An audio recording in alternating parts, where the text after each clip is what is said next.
Today, Trey Gowdy held his first committee hearing on what happened in Benghazi. This first hearing was to discuss security for embassies, and his opening remarks were short and to the point.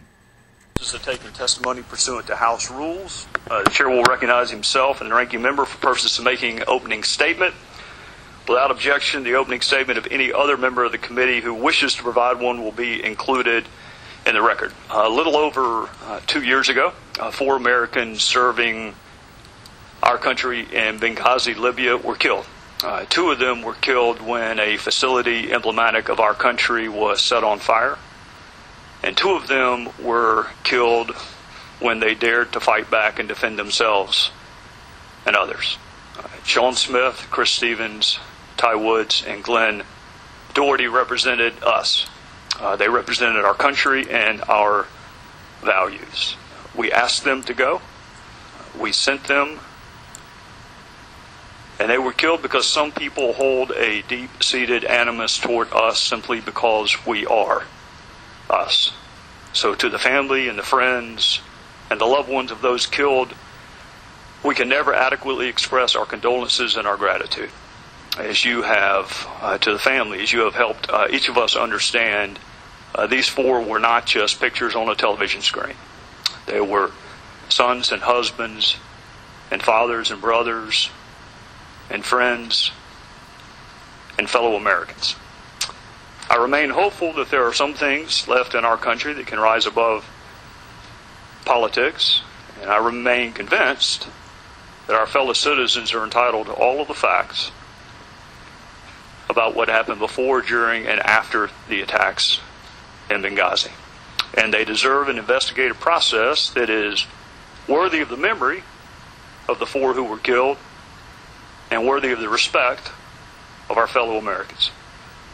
Some question the need for this committee, and I respect their right to dissent. But the mark of a professional, indeed the mark of character, is to do a good job with a task, even if you don't think the task should have been assigned in the first place. And given the gravity of the issues at hand, I would rather run the risk of answering a question twice than run the risk of not answering it once.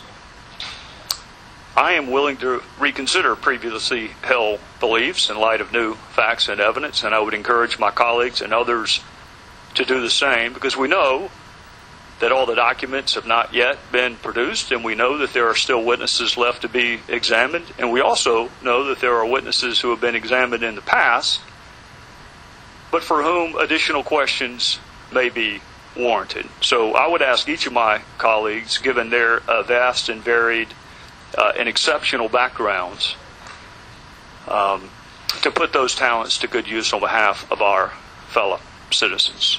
The House of Representatives constituted this committee, and they did so for us to find all of the facts, and I intend to do that, and I intend to do it in a manner worthy of the respect of our fellow citizens.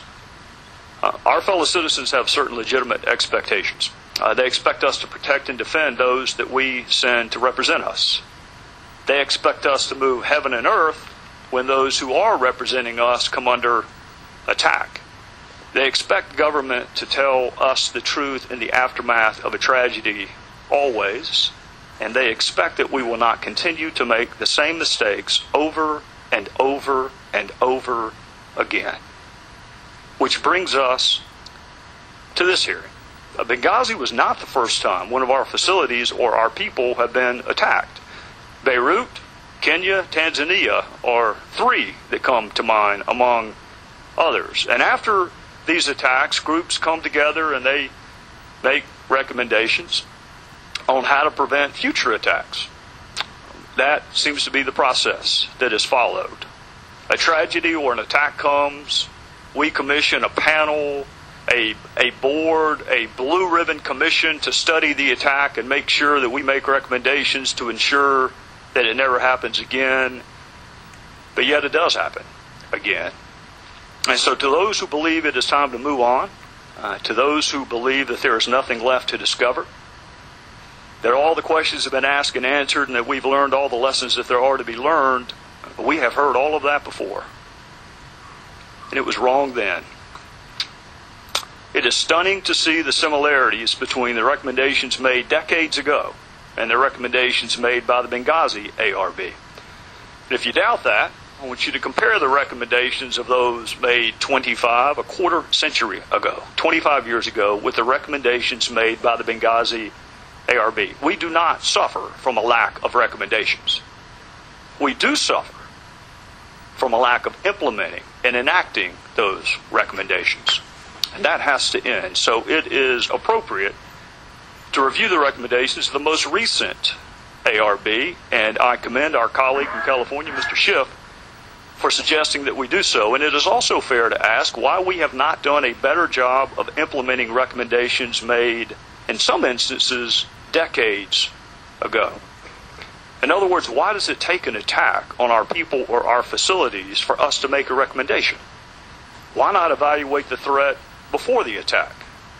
Why not anticipate rather than react?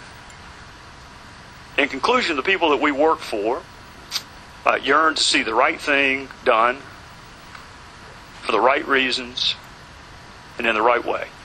And they want to know that something can rise above the din of partisan politics. They want to trust the institutions of government. So to fulfill the duties owed to those we serve and in honor of those who were killed, maybe, just maybe, we can be what those four brave men were. Neither Republican nor Democrat. Just Americans in pursuit of the facts and justice, no matter where that journey takes us. With that, I would recognize the ranking member from Maryland.